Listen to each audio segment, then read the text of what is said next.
The city we lived in at the time was used to snow, so they had all the snow plows and all the salt reserves and the kind of things that you would need to keep the streets clean where people could function. But nobody could be prepared for the kind of winter we were having. I recall pumping gasoline at 21 degrees below zero. That was not wind chill, that was the actual temperature. That's the kind of thing you might expect in Alaska, but not in Indiana. And that's where we lived at the time. And the snow continued to fall. As a matter of fact, the drifts against the back of our house were actually taller than I. And being a southern boy, I loved every second of it. I thought, this is great. As a matter of fact, they finally discovered that the 3 intense years of snow were the result of Alice praying for snow and asked us to leave the area. And so we moved back south. It was a Wednesday. We, in those days, had something that was referred to as bus ministry. Some of you may remember churches that did that. We had 5 or 6 buses. We'd run them down to the projects and other areas, and we had dedicated teams of people who would literally every Saturday knock on doors in those areas and say, would we be able to on Sunday come by and get your children and take them to church? And many of those parents would. So on Sunday mornings, our buses ran. We picked up the kids. We brought them to church. We had special programs just for them. We also ran them on Wednesday nights. On this particular Wednesday, it had been snowing profusely. We had a member of our church who was in the construction business, sort of, and so he had a lot of contact with people in the construction business, and he therefore had taken the responsibility to make sure that when it snowed like that, that our parking lot was scraped clean of the snow so people could come to church. This particular Wednesday, he was having a lot of trouble getting anybody to come. I don't know if you think about it or not, but when it comes to parking lots and things like that, these guys come in with their pickup trucks and their tractors with these blades on the front, and they can't see everything that's there. And every once in a while, they'll run into some stationary object and bend their blades, and then they can't operate for a few hours while they try to fix whatever has been broken. And that was the case on this Wednesday, and everybody he called was down. They'd broken their blade, they'd broken their truck, they'd broken their tractor. Well, it's almost time for our buses to run, so I drove over to the church building, and our deacon who was in charge of our bus ministry was there, and he was seeing if he could get the buses out. That's how high the snow was in our lot. Trying to rock them back and forth to see if he could literally get them out. The guy who was supposed to have the lot clean showed up, and he was extremely frustrated. He was mad at the world because he knew it was his responsibility and he had failed. So he was quite upset. He was grumbling and griping, and then when he saw our deacon in the bus rocking it back and forth, he got even angrier. You could begin to smell the transmission, and I mean, it wasn't doing a good thing for the bus. The guy who was supposed to clean the lot also was rather wealthy and had bought our buses for us, and so he began to scream at our deacon, saying, "I paid for that bus and you're breaking it." Then he said, "I suppose," he said to the deacon, "you could have gotten this cleaned." It just so happened that deacon was in the construction business. He said, "Yes, as a matter of fact, 2 different people called and said, 'Would you like your lot cleaned?' I told them no, that you'd take care of it," which apparently was not the right thing to say in this situation. So our deacon finally got off the bus because he couldn't move it, and when he stepped off the bus, the other guy, the rich guy, the angry guy, swung at him. I mean, roundhouse, went with all of his might. Well, the deacon was younger and more athletic, and so he ducked it, and the punch went past him. You thought that would have been the end of it, I guess, but then the guy swung at him again. He ducked him a second time. He swung at him a third time in the church parking lot in the name of Jesus. He swings the third time, trying to knock out our deacon. This time, his weight, even though the punch didn't connect because the other guy was much more athletic, his body carried into him, and they both went tumbling into the snow.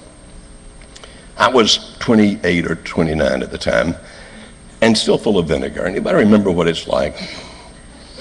And I'd had enough.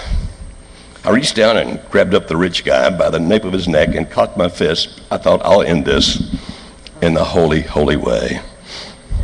And just as I started to pop him right in the nose, as hard as I could, because the deacon wouldn't fight back, somebody called my arm, and I looked and it was one of our elders shaking his head. "No, you cannot do this." So we all went inside and allegedly calmed down, and we left. Oh, by the way, the elders called me in for some reason. You know, our minister's not supposed to duke it out in the parking lot. Well, would you prefer I do it inside? No, you're not supposed to duke it out at all. This is not allowed. You can't do that. Years later, I ran into the deacon We'd all since moved to other places. At least he had and I had. The rich guy was still there. But he was in another place. I was in another place. I ran into that deacon, and I said, remember the time when the guy tried to punch you out in the snow? He said, not only do I remember it, whenever I think about it, I get angry all over again. I can't get past it because I know I could have hit him and ended the whole thing, and I feel like I was taken advantage of, and I didn't fight back. And so to this day, I have this terrible memory of what happened because I didn't stand up for myself. Now, does anybody understand that emotion? Whether you agree with it or not, can you understand his feeling that emotion? In that context, let me read you a passage. It's in the 6th chapter of the book of Luke, beginning of verse 27. Luke chapter 6, beginning of verse 27. Jesus is talking, as quoted by Luke. And he says, but I tell you who hear me, love your enemies. Do good to those who hate you. Bless those who curse you. Pray for those who mistreat you. If someone strikes you on one cheek, turn to him the other also. If someone takes your cloak, do not stop him from taking your tunic. Give to everyone who asks you, and if anyone takes what belongs to you, do not demand it back. Do to others as you would have them do to you. If you love those who love you, what credit is that to you? Even sinners love those who love them. And if you do good to those who are good to you, what credit is that to you? Even sinners do that. And if you lend to those from whom you expect repayment, what credit is that to you? Even sinners lend to sinners expecting to be repaid in full. But love your enemies. Do good to them and lend to them without expecting to get anything back. Then your reward will be great, and you'll be sons of the Most High, because he is kind to the ungrateful and wicked. Be merciful, just as your Father is merciful. Now, there's some passages in the Bible that I don't like. What about you? Well, I'm not saying they're not true. I'm not saying they're not valid. I'm just saying I don't like them. Anybody run across those passages that you read and think, why don't you say that a different way? Because this is the way I'd prefer you say that. I'd prefer you say, if a guy swings at me in the church parking lot, I have the right to deck him. If he swings at me the second time, I have a right to kick him. If he swings at me the third time, I have a right to suffocate him in the snow. This is what I would be thinking. This is the way that human beings react. And yet Jesus comes along and says, no. That's not the way you do that. You see, love your enemies. Now, he chooses a word for love there that's a little difficult for us to understand, because in America, we tend to use the word love in the sense of romanticism, although not always. We can talk about loving apple pie, we can talk about loving our cars, but typically when we talk about love, we mean some romantic, gooey, wonderful feeling. Obviously, he's not commanding me to have this wonderful, gooey, close feeling to somebody who is my enemy. And as a matter of fact, he went on to say, not just my enemy, but somebody who hates me. But he tells me that person who hates me, that person who is my enemy, that I am to love him. And the word he chooses there is the Greek word, the Koine Greek word. It's originally written in Koine Greek, agape.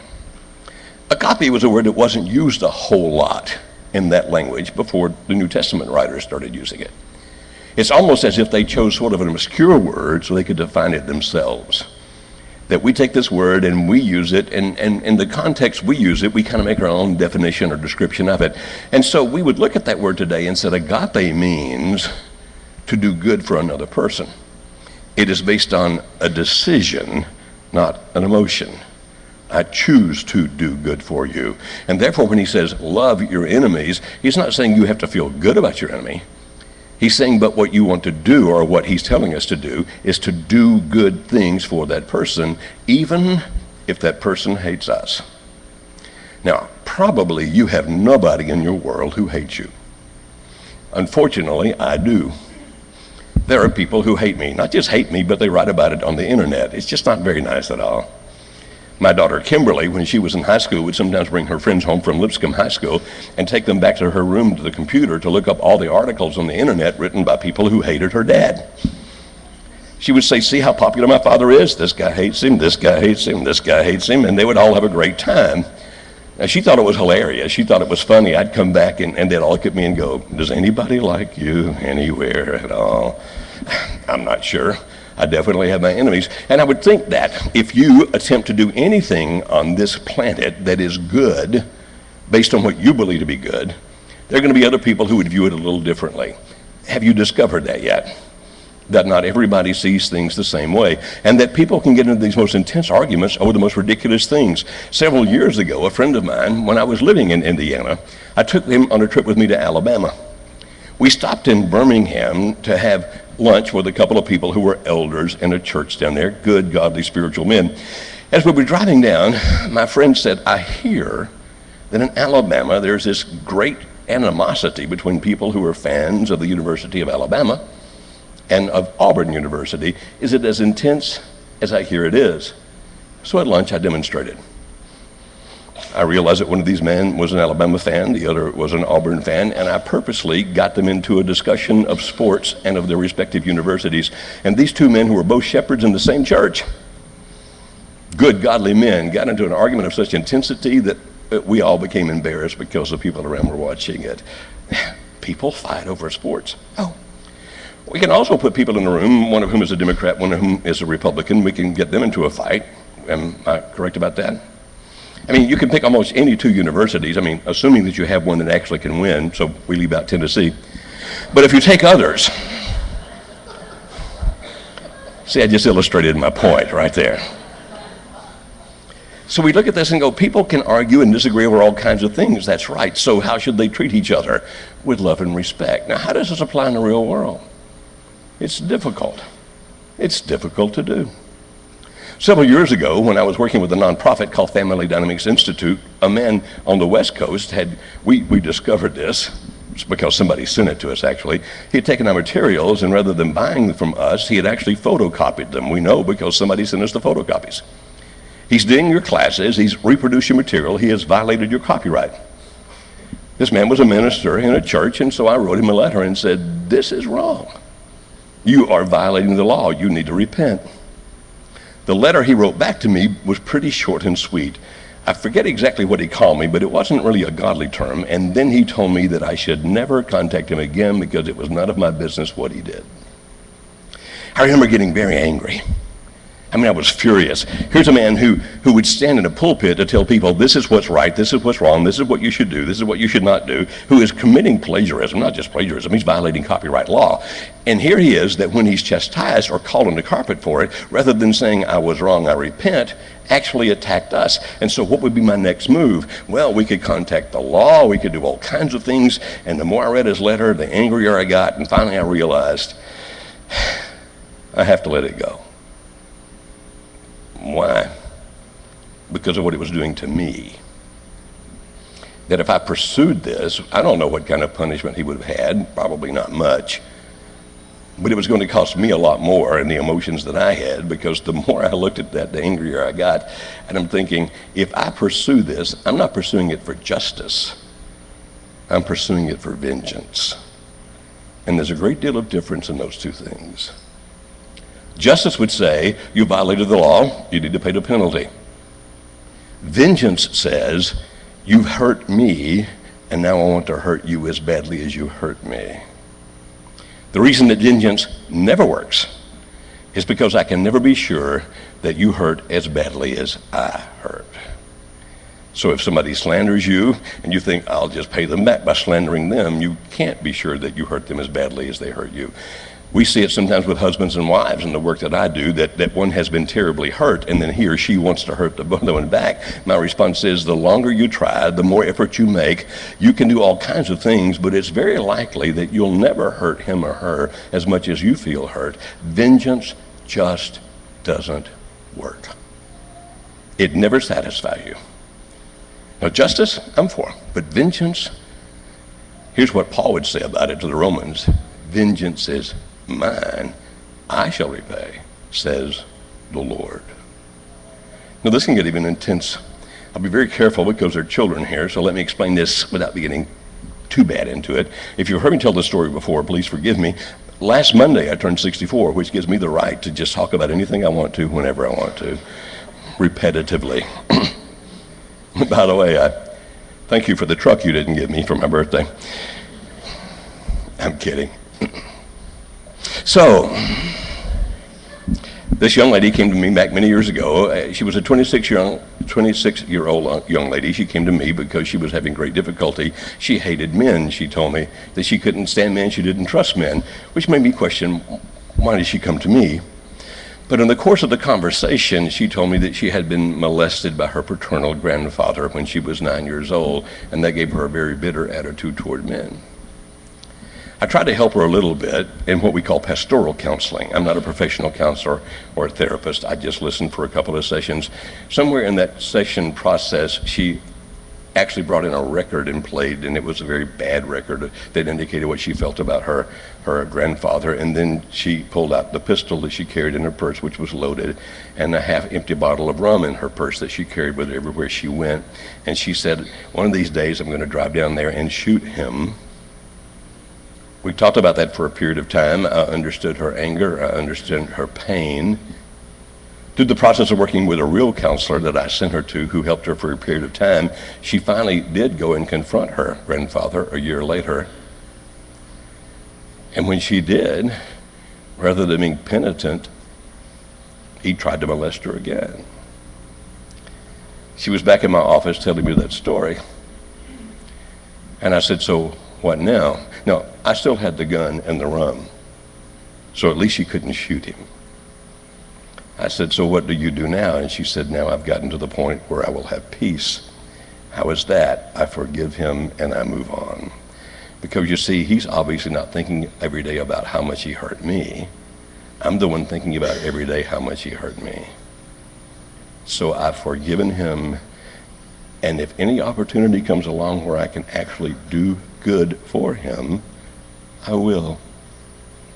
Not because he deserves it, but I'll leave it up to God to pay him back for what he deserves. I will do good so that I can be free. I will love my enemy. I will love the one who hates me. That is so abnormal when it comes to human thought. When I was in Montgomery many years ago and ministering for a church there on Sunday night, I did a radio program, a call-in Bible question and answer program. It turns out that a large portion of our audience were prisoners. They couldn't call in because they had no access to the phone, so they would write letters. I heard you last Sunday say this, I heard you talk about that.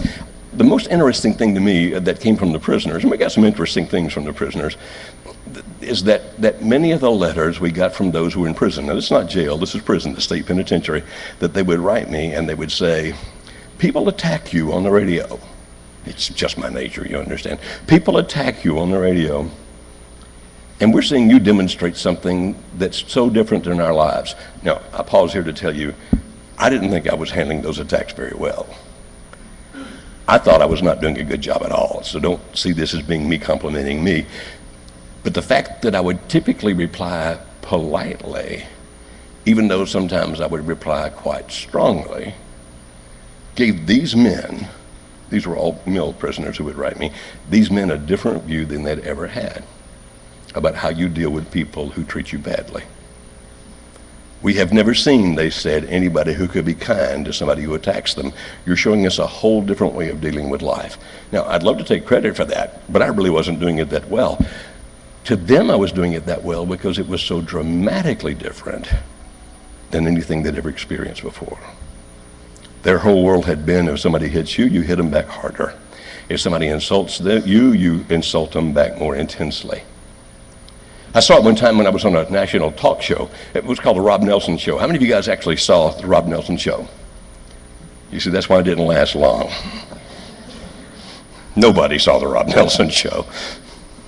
They invited me out. They flew me out there, picked me up in a limo. That's the neat thing about being on national television. You get to ride in the back of a limo. It is so cool. You have the tinted windows. People are trying to see in, thinking you're somebody. You don't put down the window because then they'll know you're not. And you ride along, and so I was taken over to the show, and I was watching the pre-show. Whether you realize it or not, these shows, like all those talk shows, they have somebody come out to warm up the audience first. And so the guy came out to warm up the audience, and I'm sitting a little back there off stage, and I'm watching all that and watching how he does it because it intrigues me how all these things work. And then he asked somebody a question, and she answered. And then he asked another young lady a question, and she answered.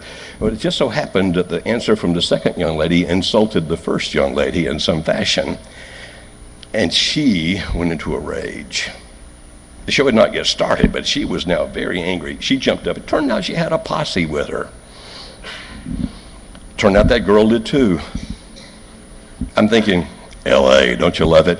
And so here they are, this group, and they're about to duke it out right there on the sound studio of this program. And this guy was doing everything he could to calm them down. And I'm thinking, but that's what they've learned. That's all they've ever been taught. You dissed me, I will diss you back. Yet Jesus said, no, you don't. Now, not just teaching this, he actually modeled this. You say, what do you mean? Let me just walk through the arrest and crucifixion of Jesus just for a couple of minutes, if I may. He knew he was going to be arrested. He had told his apostles it was coming. They had had their last meal together. It was a Passover meal. And in this Passover meal, he said, one of you is going to betray me. In the course of the conversation, Judas, apparently others asked as well, including John and Peter, but Judas said, me? To which Jesus said, yes. Judas got up because Jesus said, if you're going to do it, I'm paraphrasing now, but he said, if you're going to do it now. So Judas got up and left. Jesus was very troubled because he knew what was coming. He understood it unlike anybody else did. He knew that he wasn't just going to die on a cross. To this day, I still read things on the internet, and I hear different churches where I go speak, people talking about the nails and the whips and the splinters as if that was the pain of the cross. I'm quite sure that I would not appreciate nails or splinters or whips, but that's not really the pain of the cross. That was painful, but not the kind of pain he endured. The kind of pain that he endured was far beyond that, because the Bible tells us that he was made sin for us. Something that we can't begin to comprehend the pain of, that all the sin of all humankind would be piled on him. Deity, God, and this was a pain incomprehensible to us. So incomprehensible that on the cross he was the one who would yell, my God, why have you forsaken me? So he wasn't just dreading a crucifixion. He was dreading what was going to happen during the crucifixion. And so the night before, he takes the apostles and he leaves them all in a group. And then he takes three more, James and John and Peter, a little further. And he says, I want you to watch with me. He didn't want to be alone. He didn't want to be by himself. He was scared. As a matter of fact, scared's the wrong word. He was terrified. And he didn't want to be by himself. So he took those three and said, you watch and pray with me. These guys were fishermen. That's what they did for a living before they became apostles. They were used to going to bed at dark and getting up at daylight. They fell asleep, which frustrated him. He woke them up. They fell asleep again. He woke them up a third time. He was frustrated with them because he didn't want to be alone. And it was to them he said, the flesh is willing. The spirit is willing, but the body is weak. Then Judas showed up. Were those people that were going to arrest Jesus? They came as a crowd. They came with their weapons. Jesus calmly said, what are you looking for? It was Judas that came up and kissed him, the sign of the betrayal. They arrested Jesus. The only thing he had to say to them was this, I've been in there teaching in the streets every day. What makes you think you had to get a big crowd with swords and spears and come up here and get me in the middle of the night? But he said it pretty calmly. And then they took him down, and they took him to a trial. Pilate was their own governor, so they took him there. And all the accusers came against him. They would accuse him of this, and accuse him of that, and accuse him of the other. Here's the interesting thing about all that. He never defended himself. Not once. He just stood there. The only questions he really answered was when they said, are you the Son of God? Yes, I am. But all the other things he was being accused of, and he was being accused of who knows what. The Bible doesn't even say all the accusations. It just says that the witnesses were accusing him of everything, and that even the witnesses didn't agree, which meant they were false accusations. So this one would accuse him of one thing, the next one would accuse him of something else, the next of something else, and Pilate, the governor, was saying, you guys aren't even agreeing with each other in your testimony here. The only thing they could agree on was this. He said he was the Son of God, and so Pilate said, "Are you?" "Yes, I am." Pilate thought, this is a Jewish thing. I'm a Roman governor. He sent him over to the Jewish king, Herod. Herod was fascinating. Herod really wanted to see him because he had heard of all the miracles that Jesus had worked, and he really expected Jesus to do a miracle in front of him. It was like, do something. I want to see the magic. When Lloyd Webber did his rock opera about the death of Jesus, that he did from the perspective of Judas, called Jesus Christ Superstar, it was his perception of how Judas saw it all. He has Herod sing a song in the rock opera where he asked Jesus, if you're so cool, why don't you walk across my pool? Jesus didn't work any miracles from him or for him. He didn't defend himself. He just stood there. You can imagine what they were calling him. You can imagine what they were saying about him, and he never defended himself once, not once. Sends him back to Pilate. He was told, by the way, you should be afraid because I've got the power of life and death over you. He said, "No, you don't. I'm doing this because I volunteered to do it. I can call 12 legions of angels." By the way, a Roman legion would be somewhere between 3,000 and 6,000 troops. At full legion is 6,000. There's a song we used to sing at church called "He Could Have Called 10,000 Angels." Anybody remember that song? It was poetic because he didn't say 10,000, he said 12 legions, that's 72,000. But that would have been so hard to sing. He could have called 72,000 angels. So poetically, we rounded it off to 10. Basically, what he's saying is, you don't have any power. I have power. But I'm not calling them. And so they railed against him, and they accused him, and they insulted him. There are all kinds of things he could have said to them. He had said things about them earlier. He could say things like, "You're hypocrites." He could have said things like, "You pretend to be religious, but it's just pretense. You're actors." He could have said, "Really, you guys are corrupt all the way through." He could have attacked those who were attacking him. Not a word. Not a word. Just, yes, I am the Son of God. So they crucified him. And while he's hanging on the cross, which, by the way, is a humiliating way to die, it was a public execution. They used to do public executions here in the USA. They would hang people. I can't begin to imagine how terrifying it would be to be standing on a gallows with a crowd mingling out there. And back in the old days, they'd bring the children.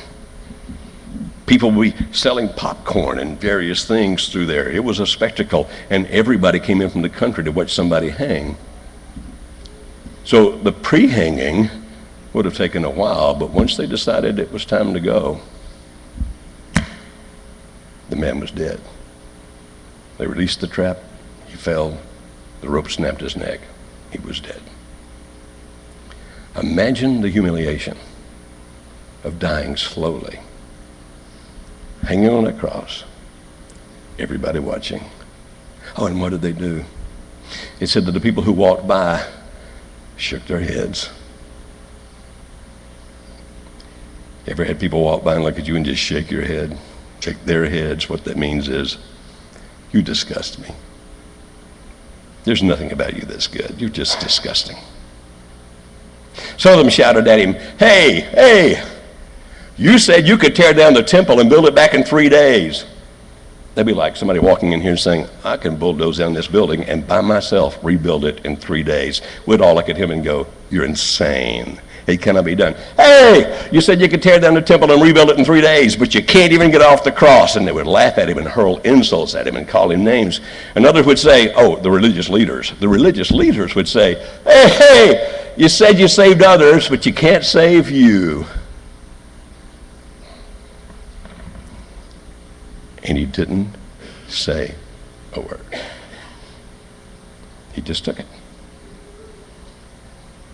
And when finally he did speak, it wasn't to them, it was about them. What did he say? Father, forgive them. What? Why? Well, I think there's several reasons. Let me just run through a couple. You see, when I love my enemies, that doesn't mean I feel good about them, but I do things that would benefit them. When I do things to bless them. The people who hate me, it changes me. It doesn't just set me free, it brings out the best in me. So that when I go to bed at night, I'm not spinning, turning and tossing and thinking about, they did me wrong. Or, boy, I wish I could do this, or maybe I should do that. By the way, there have been nights when I have thought that about my enemies, when I've spent half the night thinking, maybe I should do this, maybe I should do that. Am I the only one that's ever been there? I even thought about how fun it would be to let loose skunks in one particular place. That would just be so much fun. You don't rest on those nights. You have no peace within, and you have no peace when you wake. To let it go. To say, not only would I not put the skunk in there, but if I saw the skunk, I'm the one who'd go in and drag it out, because that's just the right thing to do. Then you can sleep. Then you have peace. So it changes me. The other is my act of kindness, my act of love, my act of grace toward the other person could be the thing that finally turns him or her away from wherever they're headed and turns them back toward what's right. One of those centurions, that's a Roman officer, who stood at the foot of the cross and watched all that, who, according to the text, if I understand it correctly, had been one of those gambling for Jesus' garments, not caring at all about that crook on the cross. Watched. And by the time Jesus died, he was the one who said, that man has to be the Son of God. So when Jesus didn't rail against them, when he didn't defend himself, when he didn't do all that bad stuff, his good actions actually touched the heart of another man who had been unkind to him. Who knows? One of my friends is John Shoulders. John's father was killed by a drunk driver several years ago. As John got older, he decided he wanted to know the man that killed his daddy. He went and found that man, started interacting with him, actually became friends with him, and literally led the man to Jesus. The man who killed his dad is now a Christian, and the guy who led him to Jesus was the son of the man he killed. They've been on programs together, where John tells the story of how painful it was to lose his father, and then calls the man onto the stage who killed him and hugs him and says, he is now my brother. And there's a third thing. Sometimes I think really bad thoughts about the person who hurt me, but maybe they're not quite as bad as I think they are. Maybe I vilify them. Maybe I make them worse than they are. Maybe they're just good people who made poor choices. Oh, and if that's the case, they're just like me. I try to be a good man, but I've made some poor choices. And in my poor choices, I've hurt people. Things I'll never be able to undo. That all I can hope is that they would forgive me. And even if they don't, that God has. Which I think is what Paul was saying when he says, vengeance is mine, I shall repay, saith the Lord. What does that mean? It means if they deserve punishing, God will punish them. But you know what? Maybe they don't deserve punishing. Maybe they're just somebody who messed up. Somebody who really needs forgiving. So a few years ago, sometimes I pray when I walk. It's kind of difficult because I can't do two things at the same time.